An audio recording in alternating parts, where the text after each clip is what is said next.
رفع الیدین کرنے کی حدیثیں زیادہ ہیں، اس لیے کہ وہ ایک عمل ہے، کیا ہے۔ جنت رفع یدین کرنے اور رفع یدین نہ کرنے کے کسی ایک طبقے کے لیے رجسٹری نہیں ہے۔ بھئی رفع یدین کرنے والے بھی جنت میں جائیں گے، آپ جا کے دیکھ لینا۔ امام بخاری ہوں گے کہ نہیں جنت میں؟ امام مسلم ہوں گے کہ نہیں جنت میں؟ امام ابو داؤد، ترمذی، نسائی، ابن ماجہ سب ہوں گے کہ نہیں؟ ارے نیچے آ جائیں، حضور غوث العظم میرے اور آپ کے اور کل دنیا کے شیخ عبد القادر جیلانی ہوں گے کہ نہیں جنت میں؟ یہ سب رفع یدین کرتے تھے۔ اب میں ان کا مرید ہوں، میں حنفی ہوں، میں رفع یدین نہیں کرتا۔ بہت ظلم کرتے ہیں، اور ان کے اپنے علماء بھی انہیں روکتے رہتے ہیں کہ اللہ کا خوف کرو، یہ رفع یدین جو ہے نا چل رہا امت میں، اس کے بارے میں یہ حدیث نہیں، تم کیوں ظلم کرتے ہو؟ اس دور میں بہت بڑے حنفی عالم ہیں دیوبندی حضرات میں سے، وہ جسٹس بھی رہے، جسٹس تقی عثمانی، انہوں نے آپ اپنے جو عمالی ترمذی کی شرح نوٹ کروائی، اس میں خود کہا کہ حیا کرو، اللہ سے ڈر جاؤ۔ یہ سنت جو رفع الیدین امام کر رہے ہیں شافعی اور احمد اور سارے اہل حدیث، کس نے اس کو کہا کہ یہ گھوڑوں کی دم ہے اور یہ جھوٹ بولتے؟ اسی طرح یہ مدرسہ جامعہ اشرفیہ لاہور، اس کے شیخ تھے مولانا محمد عزیز کاملی رحمۃ اللہ علیہ، ان کی مشکات کی شرح تاریخ کسبی، اس میں بھی لکھتے ہیں کہ جس میں رائی برابری ایمان ہوگا وہ اس بحث میں اس کو نہیں پیش کرے گا۔ حضور اپنی سنت کو میرے بھائی گھوڑوں کی دم میں کہہ سکتے تھے، اگر روکنا بھی ہوتا تو کہتے میں نے بھائی بتایا تھا، اب اس کو چھوڑ دو، اچھا انداز تھا۔ کتنی چیزیں ایسی آپ نے کہا تھا قبریں نہ دیکھا کرو، بعد میں کہا میں نے منع کیا تھا، اجازت دیتا۔ قربانی کے بارے میں کہا تھا 3 دن کے سے زیادہ گوشت نہ کو، پھر کہا میں اب اجازت دیتا۔ رفع الیدین روکنا ہوتا چلا تو حضور کے کہنے سے تھا نا، یہ سارے مانتے ہیں، تو آپ کہتے میں نے سکھایا تھا اب چھوڑ دو۔ جب آپ نے کہا گھوڑوں کی طرح دمے کیوں لاتے، وہ کہہ نہیں سکتے تھے کہ یہ گھوڑوں کی طرح دمے لا رہا، تو آپ نے سکھایا، اگر یہ گھوڑوں کی دمے تو آپ نے تو بتایا تھا۔ بہت بےہودگی کرتے ہیں کہ غیر متعلقہ روایت کو اس بحث میں لاتے ہیں، اور اتنا بھی شرم اور حیا ان میں نہیں کہ جانتے ہیں کہ امت کے بہت امام اور صحابہ کرتے رہے، کچھ نہیں بھی کرتے رہے، یہ تو کسی نے نہیں کہا۔ مولانا روشہ کہتے ہیں یہ بے حیا جو کہتے ہیں منسوخ ہو گیا، ان کے پاس ایک حرف بھی نہیں ہے، ہم صرف اتنا کہتے ہیں کہ اگر چھوڑ بھی دے تو نماز ہو جاتی، منسوخ ہونے کا کہاں ذکر ہے کہ آپ نے بند کر دیا؟ اور یہی مولانا عبدالعزیز لکھنوی رحمۃ اللہ علیہ نے تاریخ المسجد میں لکھا کہ جنہوں نے ہم میں سے یہ شرارت کی ہے نا عینی وغیرہ نے کہ یہ منسوخ جھوٹے، ایک حرف بھی حدیث کی کتابوں میں موجود نہیں۔ یہی معرف و سنن میں اس دور میں مولانا یوسف بنداری صاحب نے لکھا بھئی آپ صرف سوئی کے ناکے برابر، وہ بھی میں کہتا ہوں کہ اب ابن مسعود رضی اللہ عنہ کی روایت صحیح اگر نہ کریں تو گنجائش ہے، ورنہ بہت علماء تو کہتے ہیں کہ وہ روایت بھی صحیح نہیں، آپ نے چھوڑا ہی نہیں کبھی، سوئی کے ناکے کے برابر گنجائش ہے نہ کرنے کی۔ آپ الٹا حملہ کرتے ہیں، 22 صحابہ کرام سے حدیثیں ہیں، بعد میں بھی ابن عمر کسی کو دیکھتے کہ نہیں کر رہا، کنکریاں اٹھا کر اس کو مارتے، غضب کر رہے ہیں کہ اس کو گھوڑوں کی دمیں کہہ رہے ہیں۔ باقی یہ رفع الیدین کیا تھا اس کے بارے میں علماء نے لکھا بہت، مگر میں 2 باتیں کہہ دیتا ہوں جو اہل حدیث حضرات بھی نہیں بیان کرتے، حالانکہ کرنی تھی۔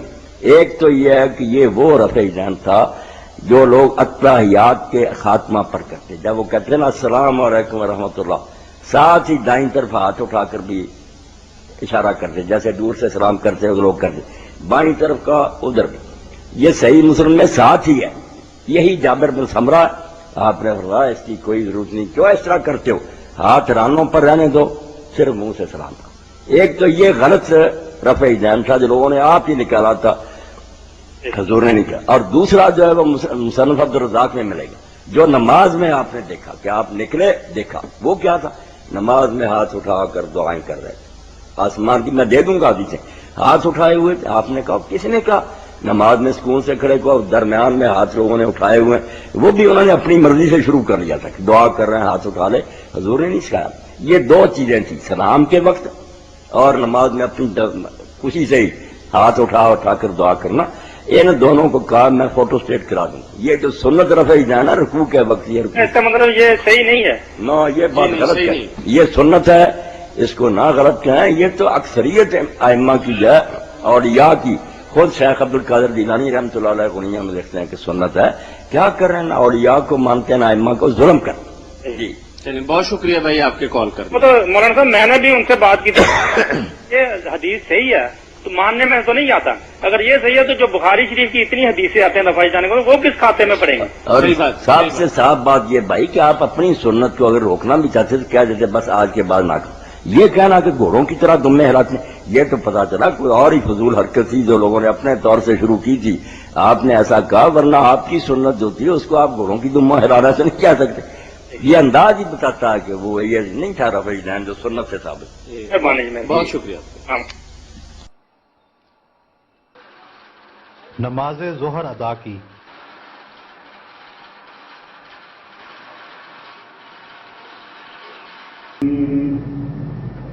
اللہ اکبر.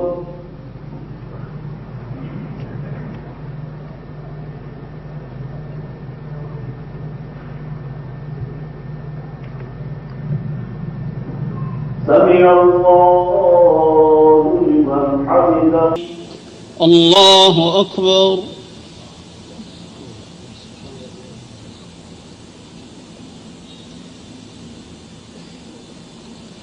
سمع اللہ لمن حمدہ.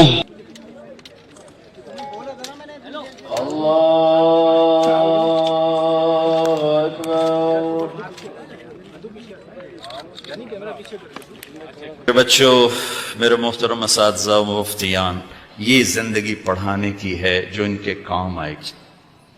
انشاءاللہ رفع یدین کرنے والے بھی جنت میں جائیں گے، نہ کرنے والے بھی جائیں گے. اگر کبائر سے اجتناب ہے، محرمات سے اجتناب ہے. عبداللہ بن عمر رفع یدین کرتے تھے. نبی صلی اللہ علیہ وسلم نے نماز میں رفع یدین کیا ہے. یہ ہر مسلمان جب نماز شروع کرتا ہے رفع یدین کر کے ہی کرتا ہے، اس میں کوئی اختلاف نہیں ہے. سوال صرف یہ ہے کہ باقی موقعوں پر بھی کیا ہے، معلوم ہوتا ہے کبھی کبھی کیا ہے. تو اس وجہ سے آپ اتنی بات اگر مان لیں تو اس میں لڑنے کی کیا بات ہے. یعنی ایک تو فرض ہے، اس کے بغیر نماز ہوتی نہیں شروع کرتے وقت، اس میں کسی کو اختلاف بھی نہیں. رکوع میں جاتے ہوئے، سجدے میں جاتے ہوئے، اٹھتے ہوئے، روایتوں سے معلوم ہوتا ہے کہ حضور نے کبھی کبھی اس موقع پر بھی رفع یدین کی. ٹھیک، اتنی بات ختم ہو گئی. آپ بھی کبھی کبھی کر لیں گے تو آخر کیا قیامت آ جائے گی. رفع الیدین سنت ہے یا فرض؟ اس سوال سے ہی جو خوشبو آ رہی ہے نا وہ مجھے پتہ چل گئی ہے. رفع الیدین سنت ہے یا فرض؟ ہم کہتے ہیں سنت ہے فرض تو بعد میں ہم آپ سے ہم جواب دیتے ہیں. پہلے بتائیں کہ آپ رفع الیدین کیوں کرتے ہیں؟ اکھڑ کے سیدھے نہیں کر دے ان کو، نہیں کر دے ہو سٹارٹ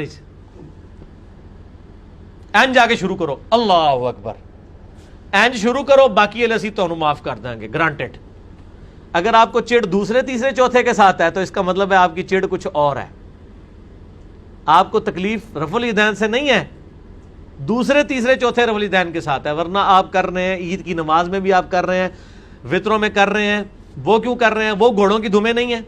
مسئلہ 70B رفع الیدین سے متعلق فرقہ وارانہ نظریات کا تحقیقی جائزہ.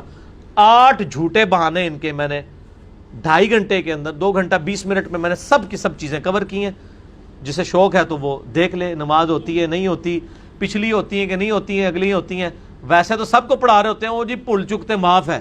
تو ہم سے کیوں پوچھ رہے ہیں کہ جو بغیر رفع الیدین کے پڑھی ہیں وہ معاف ہیں یا نہیں ہیں؟ آپ اپنے آپ کو خود بتائیں نا. ہم سے کیوں پوچھنا چاہتے ہیں تاکہ آپ ہمیں بعد میں یہ کہیں گے جی اگر وہ ہو گئی ہیں تو ہن بھی ہو جان گیا. نہ اسی آلو فٹ کریں گے. ہم یہ کہیں گے کہ جو بندہ جان بوجھ کے سنت کو چھوڑتا ہے، جامعہ ترمذی میں حدیث ہے نبی علیہ السلام نے 6 لوگوں پر لعنت فرمائی ہے، ان میں سے ایک شخص وہ بھی ہے جو جان بوجھ کے میری سنت کو چھوڑے. چلو لے لو جواب پھر ساڈے کو. جلال الدین سیوطی رحمۃ اللہ علیہ نے فرمایا کہ حدیث رفع الیدین رواہ 50 صحابیا، رفع الیدین کی حدیث کو 50 صحابہ کرام نے روایت کیا ہے. اور علامہ مجد الدین فیروز آبادی مصنف قاموس وہ اپنی کتاب سفر السعادہ کے اندر لکھتے ہیں کہ رفع الیدین کے ثبوت میں تقریباً 400 احادیث موجود ہیں. میں اس میں سے ایک روایت جو بخاری کے اندر ہے وہ میں پیش کرنا چاہتا ہوں. روایت اس طرح ہے: وان ابی قلابۃ انہ رأى مالک بن الحویرث اذا صلى کبر ورفع یدیہ واذا اراد ان یرکع رفع یدیہ واذا رفع راسہ